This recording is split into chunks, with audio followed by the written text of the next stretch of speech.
What's up, everybody? This is Kevin. This is Ryan. And this is Becca. And you're listening to the GenSTEM podcast. The one and only STEM podcast. For young professionals. By young professionals. Join in on our free-flowing conversations. Where we break down all things STEM. In an easy, fun, and digestible way.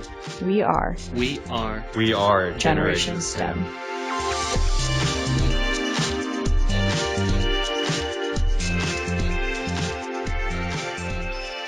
Welcome back, everybody, to episode 2 of the GenSTEM podcast. If you missed last week's episode, you missed the fact that we've rebranded and completely changed our name to GenSTEM, formerly known as the Close of Business podcast. And we're one-stop shop for all of the recent trends in the STEM industries. And we thought that the new name, GenSTEM, will kind of brand that and encapsulate what this podcast is about better than Close of Business. Today's episode is going to cover the science and the psychology behind all of the work from home ergonomic tips and tricks that you guys have probably read articles about. So you've probably seen like 5 tips to better your work from home environment. We're going to try and do a deep dive into the science behind those, as well as at the end, talk about the different technologies that will enable the workforce of the future to work at distance in times of either forced isolation or just in general working for international companies, the different technologies being implemented.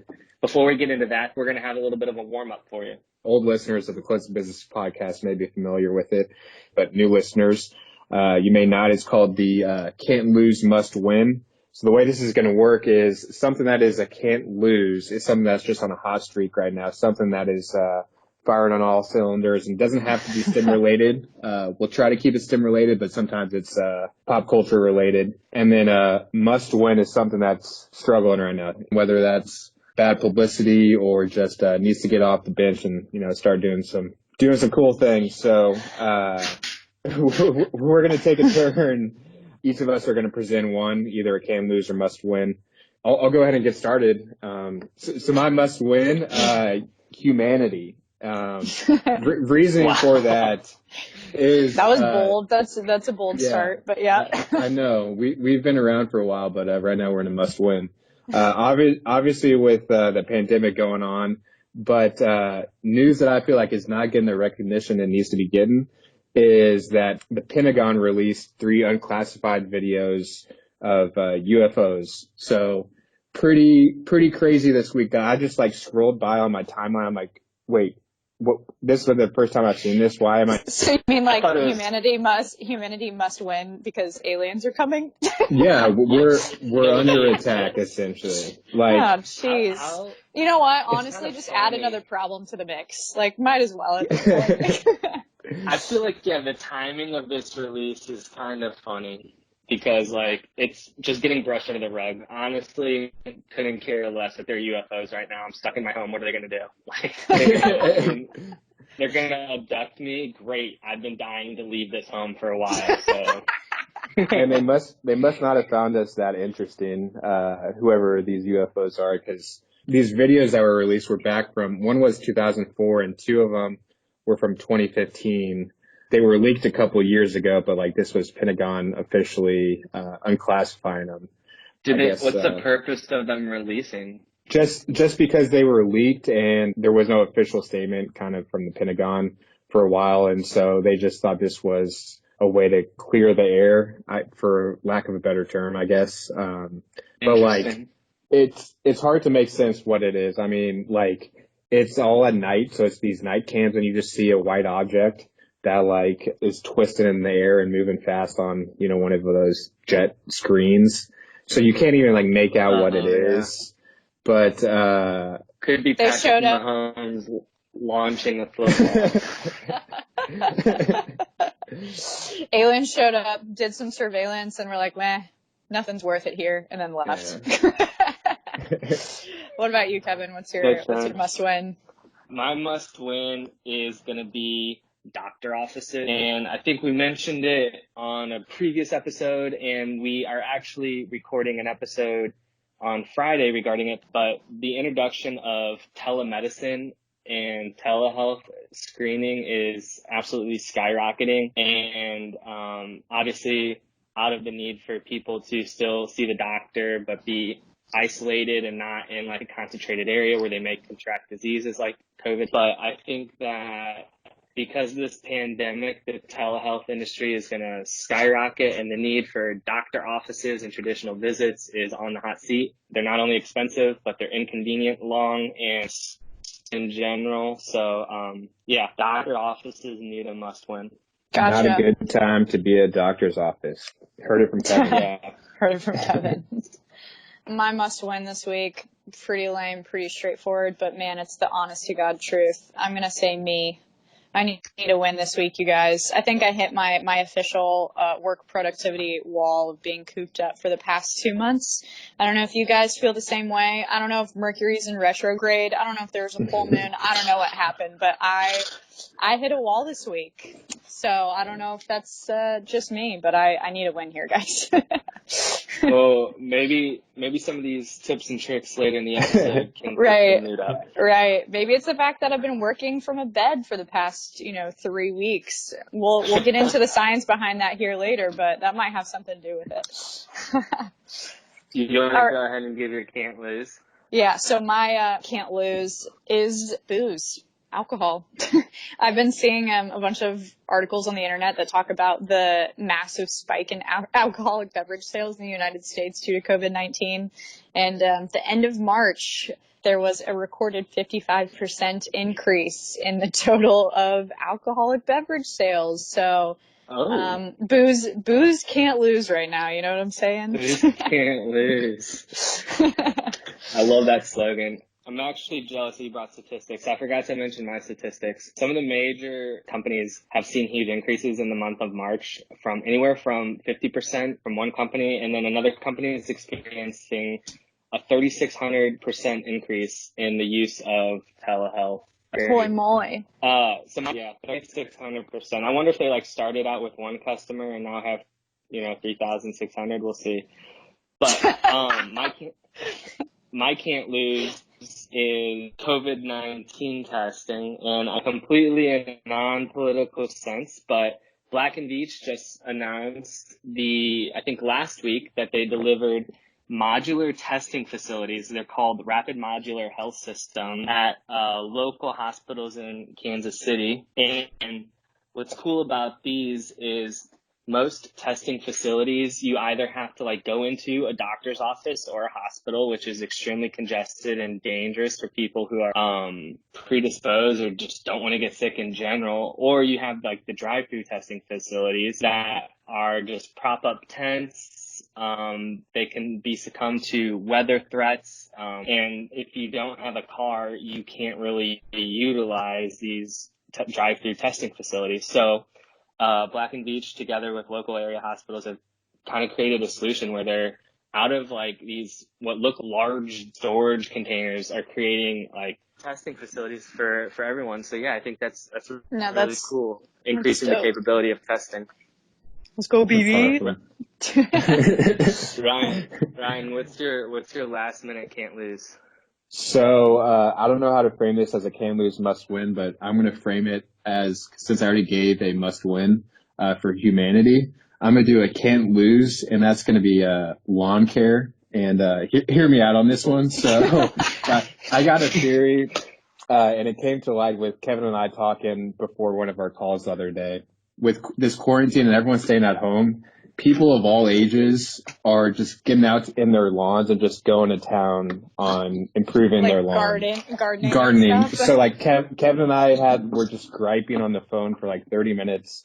I feel like the other day before Becca, you hopped on, and we were just complaining about weeds and random crap, and just we're 26-year-olds. Yeah. We're griping on the phone about lawn care. So, lawn care right now has to be, the lawns of the United States have to be in pristine shape, I feel like. Recent history. Yeah, like if Google Earth is going to update all of their satellite photos of the United States, they should do it now. Because the lawns are going to look beautiful on those satellite photos. They're talking about carbon emissions and how that's cleaned up. They really should be talking about from aerial views. Everything just looks so much greener. It's lawn care. That's what it is. That's hilarious. Yeah, I love that. It's funny you mentioned that, because now that we're going on I'm going on like daily walks and whatnot, and I get in trouble because, we take the same route, and without fail, I just immediately turn the conversation to my neighbors' yards and either judging them or saying, "Oh, that looks good, I want to do something," and like the entire walk just turns into me talking about landscape and stuff. So I've gotten in trouble because I'm just like I'm obsessed. Hilarious. Working on lawn care in a weird way is like kind of connected to some of the stuff I'm going to be talking about in the main body of this episode. So I'm going to go ahead. I'm going to take the reins and kind of transition us into the main topic for today. So kind of as Kevin mentioned, we did a work from home episode a couple episodes ago, but it was more like an update of kind of like how we were adjusting to working from home and like little things that we felt like we needed to do to stay productive, which like clearly for me, naming myself as a must win, haven't been working that well, but it got us thinking a little bit about all the articles out there on the internet that are giving like the tips and tricks on how to make your work from home environment a lot more productive. And so this topic is focused on kind of the science and psychology behind those tips that you're reading online about working from home. How do they make us more productive, happier, and mentally healthier? So I'll go ahead and kick it off. I know Ryan and I are going to kind of talk about, routine and also office space. So we're going to kind of start there. So first things first, talking about lighting. Like the first thing that you're going to notice in the morning once you get up. And a lot of the stuff that you've probably seen online has to do with like getting more natural light. Like we're getting a lot less natural light during these times, right? Because we're like cooped up in our homes or in our apartments. We're not getting the natural light during our commute. We aren't working in an office building with a bunch of windows, right? So we're mostly exposed to pretty much fluorescent lighting. So what does that do to our brains? Like when we're trying to work and be more productive? I don't know about you guys, but like the apartment that I'm in, it's a little bit dimmer than it would be if I was working in an office space. So like a dim lighting actually like increases your melatonin production. And melatonin is, one of the chemicals in your brain that tells you need to be sleeping. So it makes you more sleepy. Obviously, if you're more sleepy, you're going to be less productive.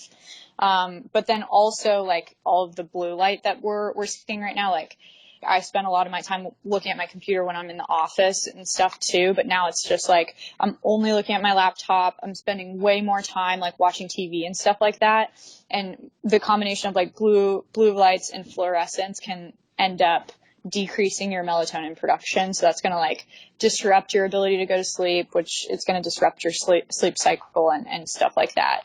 So within your brain scientifically, like fluorescents have a pretty strong mental effect. So it's like the certain color and temperature of them, it stimulates non-visual pathways from your eye to various parts of your brain that end up messing with like your hormones, your emotions, your arousal levels, your muscle tensions, and it actually triggers like a fight or flight response. And so getting outside or sitting close to a window and like in your workspace in your house can make a huge difference. And it can, like, based on studies, it can make you 18% more productive. So maybe that's why I feel like I'm not as productive, because I don't get as much like natural light in my workspace right now. And I'm like negative 18% less productive. Actually, no, I've got to be way more than negative 18% like less productive to be honest. I wonder if those studies took into account people with ADHD, because I do sit next to a window, but I find myself just like getting distracted by people walking their dogs or birds flying by and stuff. Maybe that might just be a personal issue. You're an outlier, Kevin. Potentially, but hey, you are looking outside frequently and looking at nature, which also is a good thing. We were kind of like talking about how we were going to plan this episode earlier this week, and I kind of got on my rant about like plants and nature and how it affects people's happiness and productivity and stuff like that. So based on that, I'm gonna get on my freaking pedestal about plants and nature here for a moment, folks. Okay. So, again, another tip or trick you've probably seen on the internet A lot of stuff that talks about setting up your office and your workspace and including things like plants. I don't know if you guys have seen that a bunch on the internet, but I definitely have. And then also taking time to like be out in nature or even just like looking at it and as a form of interaction. But there's tons and tons of like science and research and studies that support the fact that plants and interaction with nature can actually reduce stress and anxiety. So for me, I was kind of like, I don't like, I've been taking lots of walks outside. Like I love having plants around and that does naturally de-stress me. But like, I guess I never really like thought to investigate as to why. And I don't know, like, I'm sure you guys get the same feeling. Like Kevin, you're saying that you're going on walks every day outside too. And being out in nature is like a form of stress relief. But yeah, so there's all this like science and research behind it that like backs up why. I've bought a couple like fake plants. I can't take care of a real plant in my house, but I bought like 5 fake plants. I do know what you mean. I mean, it's like green. Green's a sweet color. Yeah. This reminds me of the episode of The Office where I think it was maybe the Survivor episode where Michael Scott comes back and he's like, I don't need outdoors. I've got, this desk, and he just like shows his desktop photos of like a green valley and like green hills and stuff. Right. So I wonder if like just having a photo of nature is sufficient. I'll get into a study that talks about that actually. So I'm going to talk about real plants first, and then I'll talk about like just interacting with like even fake nature, like fake plants, or like looking at pictures of nature and stuff like that and how that can affect us cognitively as well. Very interesting. So first, real plants. So a bunch of studies from Journal of Physiological Anthropology and Journal of Psychology show that interactions with plants can lower stress and anxiety. So like they'll do studies where they have people interact with nature beforehand. They'll take a reading of like their typical vitals or things that are happening biologically that indicate stress. So like their blood pressure and their heart rate and things like that. So they'll take blood pressure and their heart rate before and then have them interact with nature or plants and take their heart rate and blood pressure after. And it shows like a significant decrease in your heart rate and blood pressure, indicating that like there's a form of like stress release associated with it. Here's the thing that I found to be really crazy. So actual potting soil, so like dirt, literally in nature, contains microbes called, sorry scientists if I mispronounce this, MVACAE, VACCAE.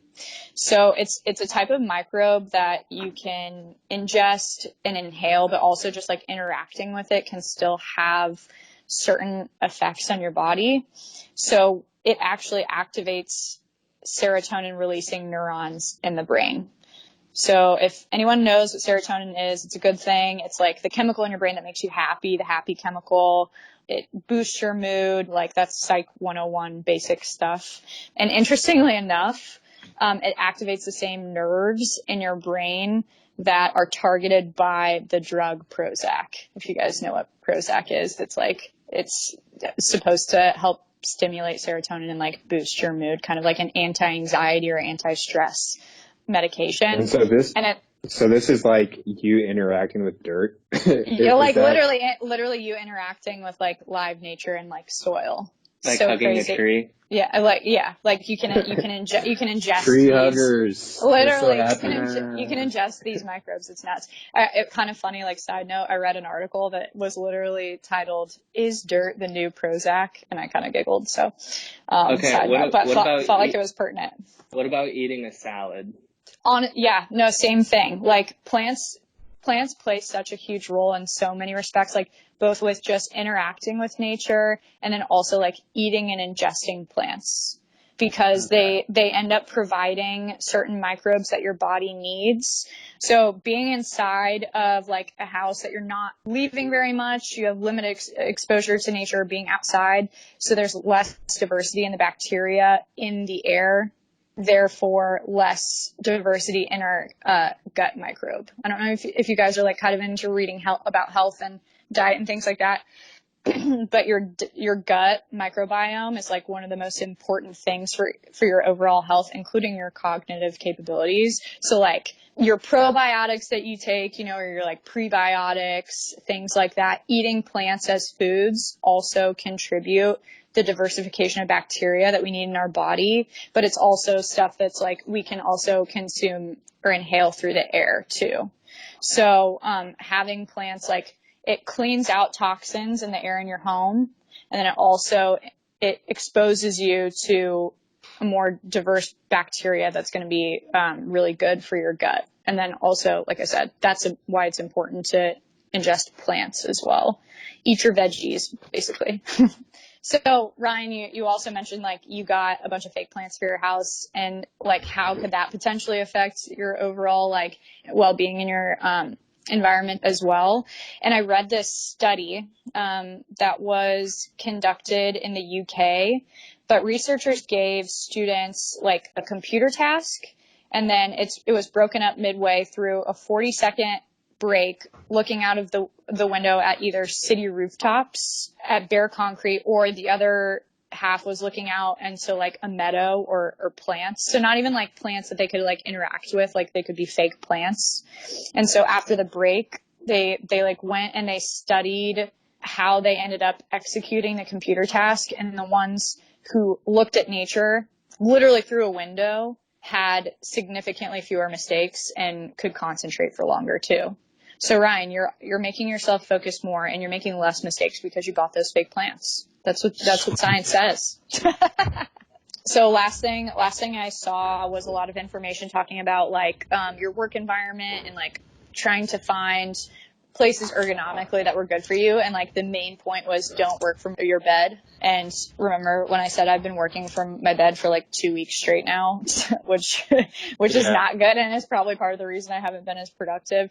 But a couple of factoids. So the Division of Sleep Medicine from Harvard basically said that if you're working in your bed and you have work materials in your sleeping area, the mental association between your bedroom and sleep like starts to deplete. Basically, your brain is like slowly going to be rewired to thinking more about work in your place of quote unquote rest, which kind of makes sense. I mean, like it's hard enough now. I don't know about you guys, but it's hard enough now to like unplug from work in general and like focusing on your personal life, because like your personal life and your work life are like kind of intertwined at this point. But then also like working physically on your bed like even strengthens the disassociation of a place of rest. You know what I mean? I wonder if that's why, like, when I'm trying to fall asleep, my mind is racing, but I'm supposed to be working. I'm sleeping. Like, you No, flip totally. your association. No, totally. You're literally in the process of rewiring your brain. And then not only that, I can also attest to this. Working out of the bed is terrible for your back. My back hurts so bad right now.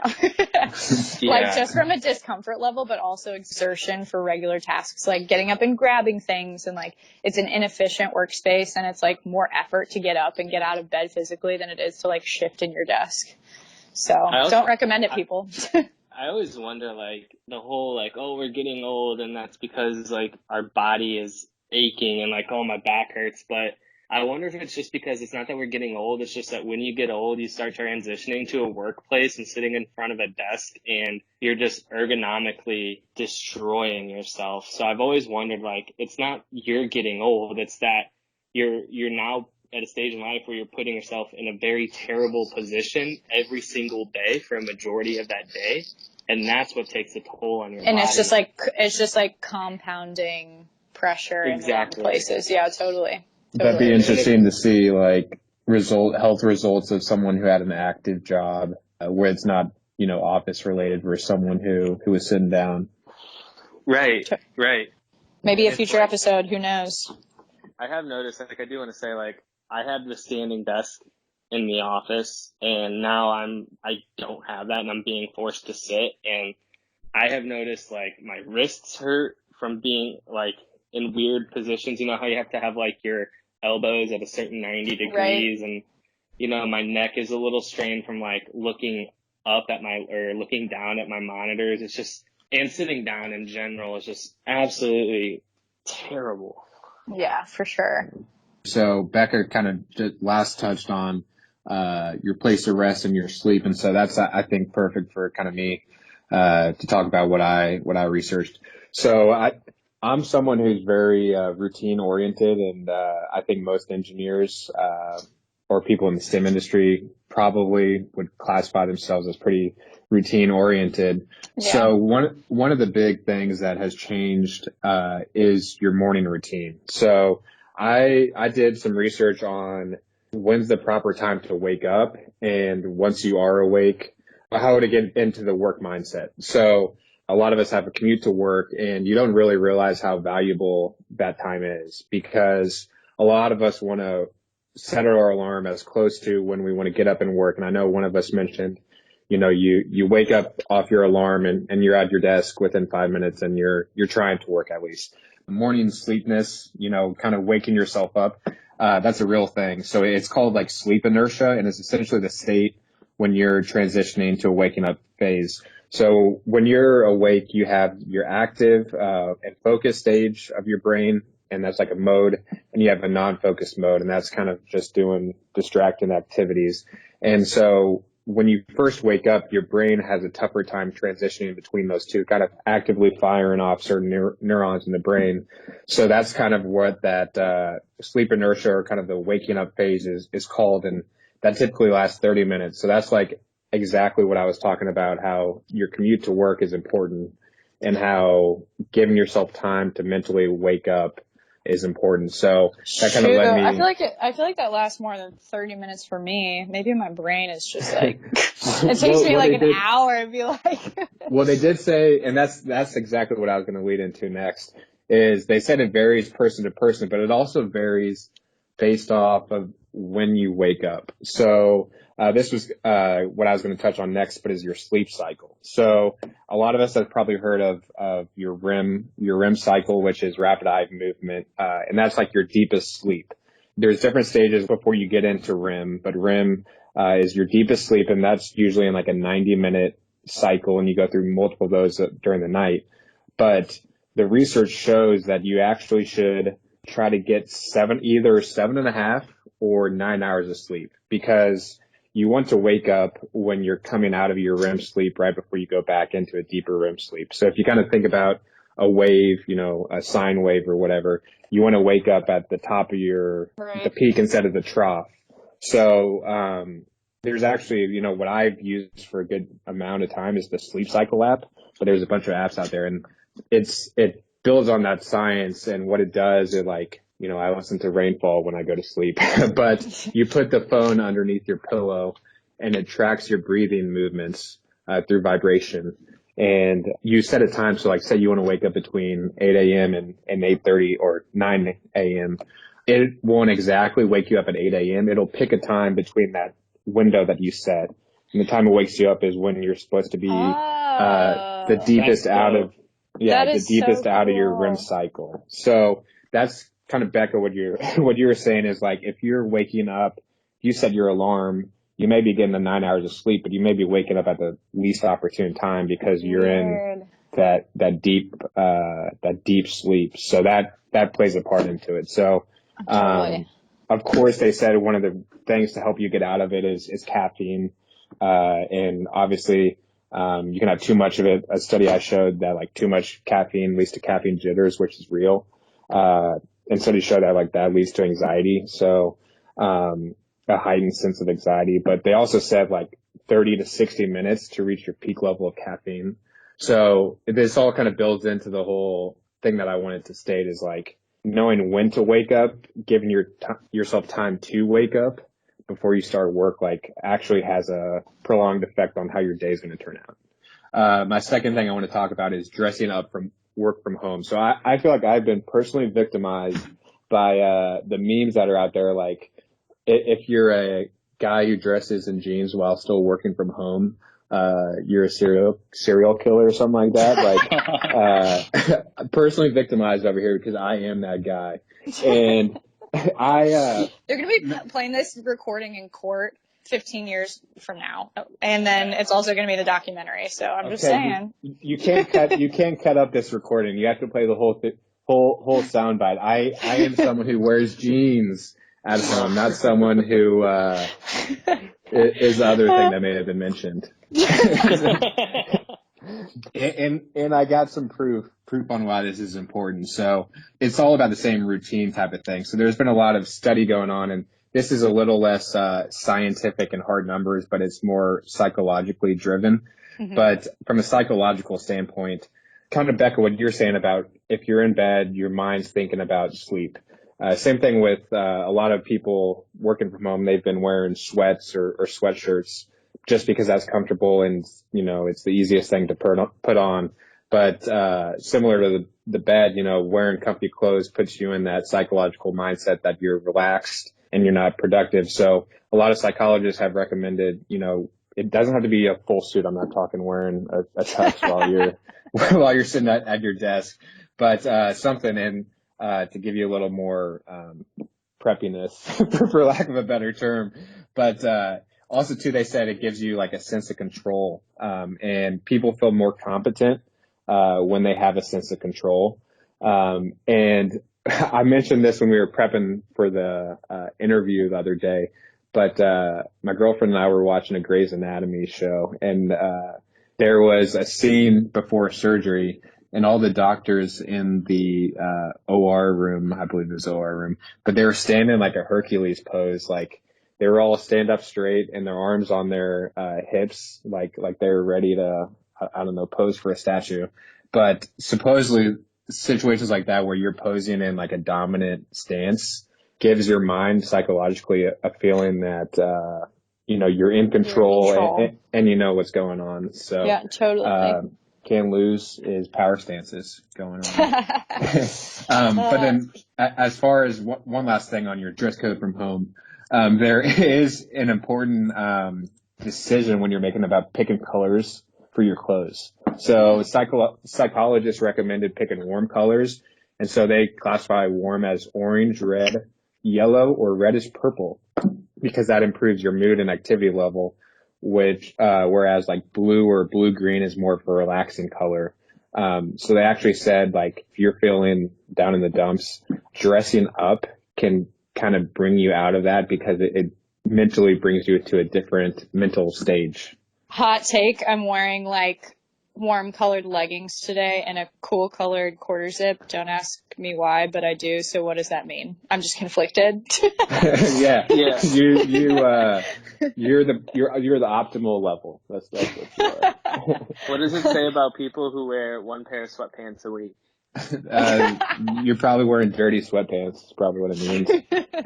Psychologists say that you are wearing dirty sweatpants. Hey, what I do want to know, tell me this, psychologist, how come when I put on workout clothes, I still don't feel like working out? What the heck? It's because you know you're going to be in pain, and so that gives you less motivation to work out. Love it. So I'm just going to wrap up real quick. One last fact I saw, which is more about a social interaction, but Harvard Business Review released like an article that I came across this last week. And they were talking about how on a normal day we interact in a casual sense. And so they say weak interactions, which is like a coworker, your hairdresser, someone through drive-through, whatever it may be, not a close friend or relative or something like that. But these weak interactions, you typically have like 11 to 16 a day. And with the quarantine, that number is way down. And so that has a psychological impact on your mood. And because what it does, it gives you a different variety in your day. It kind of just changes things up and gets you out of a monotonous routine. And so, again, it's a little less factual, but more psychological, as they were saying things like listen to this podcast, for example. But, calling coworkers rather than just always emailing them gives you that interaction to kind of fulfill that need that we're losing during this quarantine. So I thought that was interesting. So on the cool throne or a can't lose crowd would be those people who schedule a meeting for something that can be wrapped up in an email. So yes. those people are doing the right thing. Yeah. Yeah, they are. Ooh, Exactly. uncommon opinion, but the correct one, maybe. Not an opinion, a fact. Hey, I do have to say though, like I've been going on long walks like every morning and then sometimes in the afternoon too, like and I am so much more interactive with the other people I like walk by now on my walks. Like I love saying hello, like waving to them, giving them a smile, like way more so than I did before. And I think it's because I'm just craving those like more like those social interactions that you were talking about. So shoot, that's hilarious. So I'll quickly wrap up this discussion, and I kind of focused, I guess, a little bit more on an ergonomic side and how technology is like technology of the future and technology being like created now and implemented now is going to shape the workforce of the future from an extent where working from home or working from distances might be more of a viable option. So obviously, like one of the bigger things when talked about ergonomics is like your posture at your computer, and you know how not working from your bed. Yeah, not working from your bed, sitting with your back slightly arched, shoulders back, not slumped over. Your wrists and your elbows are at like easy 90 degrees and such. And all of this is just because we're working from whether it be a laptop or a computer to monitor. So we're adjusting our body posture around the physical placement of that monitor screen. Or when you're on your phone, your head is slumped and it's down. Nobody holds their phone up to their face at eye level, right? They're slumped over, their neck's down, so you're putting pressure on your chest and on your back and your spine and your neck and stuff. Your hands are holding your phone, so that's like stuck in this position, and you can get cramps, and if you're not flexing regularly, it hurts. Or you're watching TV in a really weird position because, you know, I lay in very weird positions, not great for my body. So all this, what I do want to say is there are companies out there, several of them, that are working on, and I know Black and Deach has a program where you can utilize things like virtual reality headsets and augmented reality, I guess mixed reality would be the term, to replace computer monitors. So if you think about you're removing the screen from its physical location, you're untethering it, and now you can sit in whatever comfortable, ergonomically acceptable position you are, and the virtual reality desktop will move with you. You don't have to adjust yourself for it. It adjusts to where you want to be. Interesting. So that's like really cool. And if we ever get into that, I don't see it being something in the near future, but it is, if you've never been thrown on a virtual reality pair of goggles, it's literally like you're immersed in a new world, basically. Yeah, in outer space, and you can have as many windows as you want. You can have keyboards and whatever you want at your fingertips. So pretty cool concept right there. I would make my virtual office space full of lots of plants. Duh. Yeah.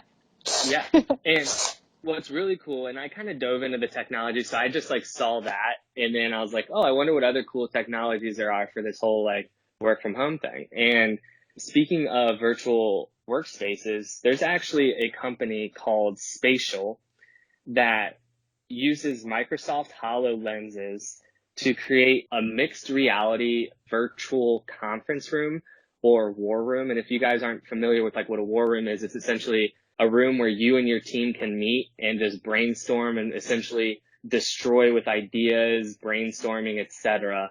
And this company, actually what it does is using the HoloLens technology, it creates an avatar for you and puts you in this virtual room with, like, let's say Becca, you, me, and Ryan were all wanting to record this podcast in a virtual room. I would physically see, when I put these goggles on, see your avatars.